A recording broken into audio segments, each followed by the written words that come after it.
In a record-breaking year for early voting, some people are now asking, can you change your mind?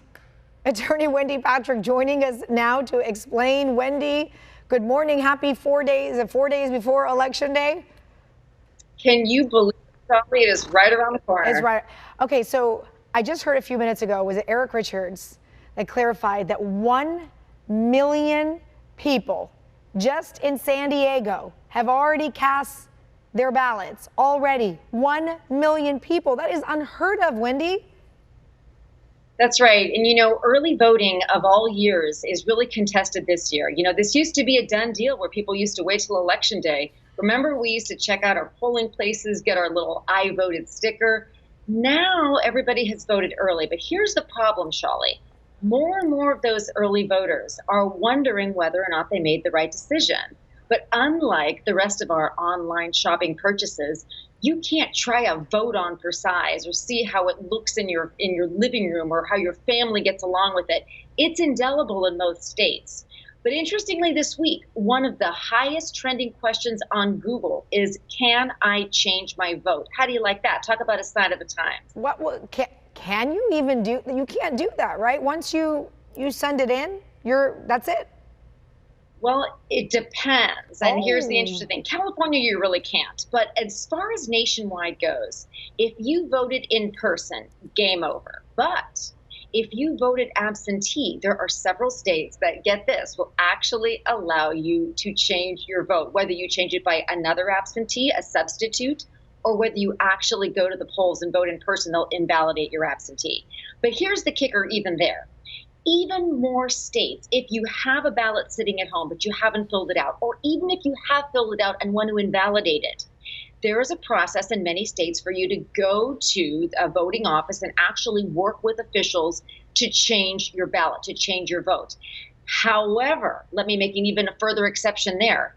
There are states that start counting votes immediately. You're out of luck if you're in one of those states. There's nothing you can do. But states like New York don't actually even start counting until Election Day, so there's a little bit of leeway.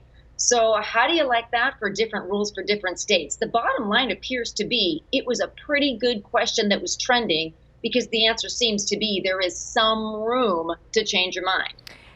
And that makes me wonder, when you're talking about like the exception of the exception of the exception to the rule, and we're in a very exceptional election cycle this time, is that you're dealing with the pandemic. So people, for safety reasons, wanted to just get this done, fill out their ballot, send it off and be done with it. But if you did it too late, there was a worry, is it going to get in time? But you want to wait long enough to see, is anything going to happen? Is anything going to change? So, and I would have to guess, Wendy, that just makes things really complicated already in a very complicated process to begin with, to want to change something on your ballot. Well, it is complicated, and that's one of the reasons that we encourage people to look at the Secretary of State website, look at what the rules are, talk to local officials. One thing that also characterizes this, as you put it correctly, exceptional election cycle, is the amount of people that are available to help. I mean, some of these voting offices have people on the ground, they're in person, you can chat online, you can get a lot of these questions answered. Here, Shawley, is one of the things that I think a lot of San Diegans are wondering about. They have their ballots, but they haven't filled them out yet. So they don't really know what to do with them. They want to make sure they're counted, but they don't know how to do that safely. Or God forbid, they started filling them out and they want to change their mind.